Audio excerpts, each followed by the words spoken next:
I'm Primal Piggy. Thank you for joining us today for the final podcast in our new and improved slave training podcast series.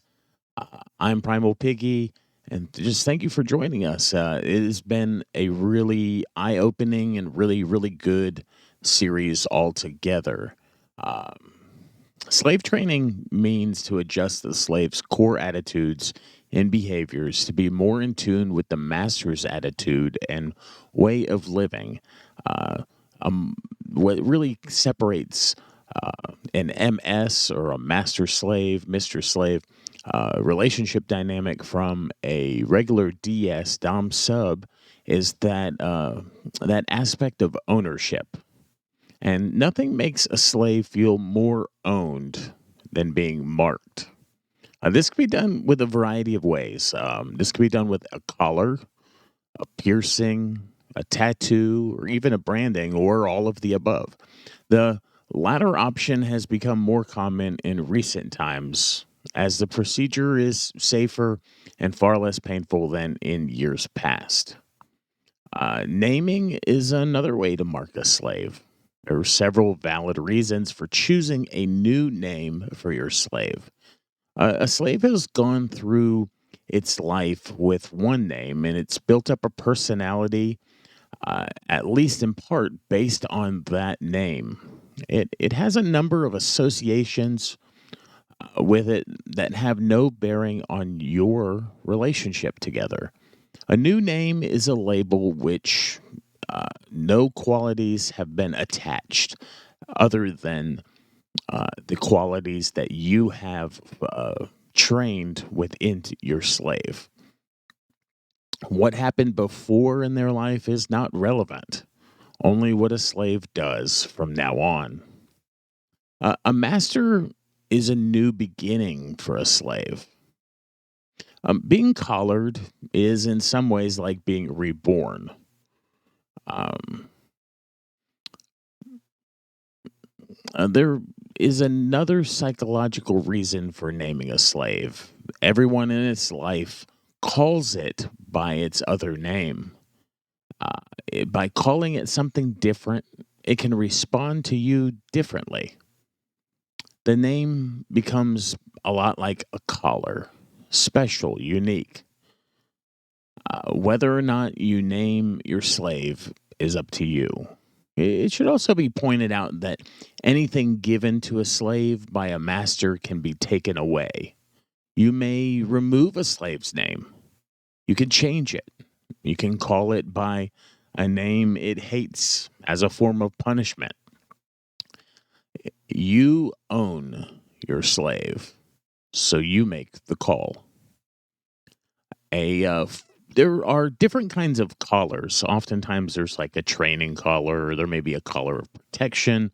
There's some bondage collars for kinky play. So there's different kinds of collars. Sometimes there's a what is called a day collar, and sometimes there are collars that are scene specific.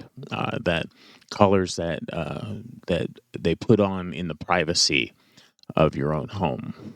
But a full collar is a complete commitment between a master and the slave. The master is acknowledging the slave as its property, and the slave agrees that its words are law, or sorry, that the master's words are law. Collaring is a concept beyond the offering of a physical collar.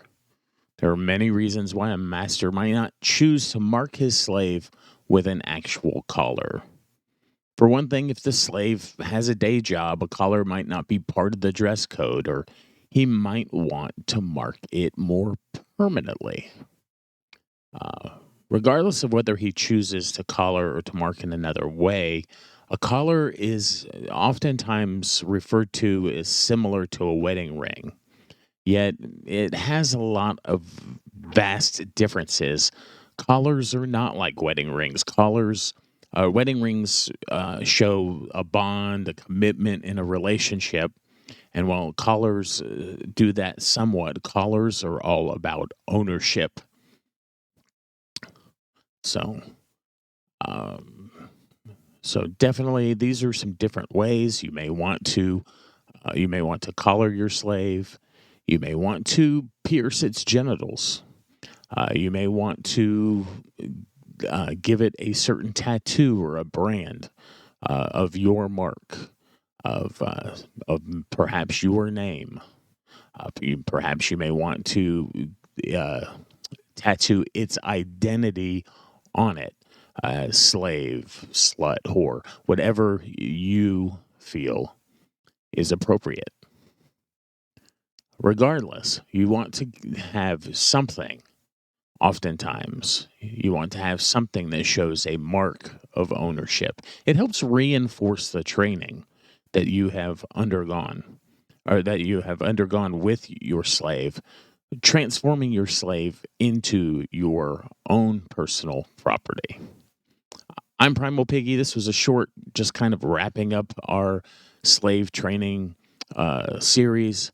Uh, all submissives that go a an MS relationship and are transformed from a submissive that has personal autonomy into a slave that is utterly dependent, utterly obedient to the master, goes through some level of trauma. We came up with this. Well, we didn't come up with, but the process of slave training that we are presented to you deals with a moderate amount of trauma. There will be some trauma that the submissive will go through as they shed that autonomy and move to total ownership and dependency. But people who go from submissive and jump right into a 24/7 MS relationship without this kind of training oftentimes go through a lot more trauma. And so that's why we recommend that you incorporate some training process. Uh, it's the difference between someone being thrown into the ocean to teach how to swim and giving that person swimming lessons. It's a lot less trauma. I'm Primal Piggy. This has been a real wonderful series. You can find all of our resources on www.bdsmunited.com. If you're listening on your favorite platform, we ask that you give us a like, a subscribe, a thumbs up. You leave us a review. It helps you connect with us, but it also helps other adults connect with these types of free BDSM resources. When adults are educated, it makes our entire BDSM community so much better. Thank you for playing your part, racking up that good karma, participating in making BDSM great for everyone involved. I've enjoyed talking to you, and I will talk to you again soon.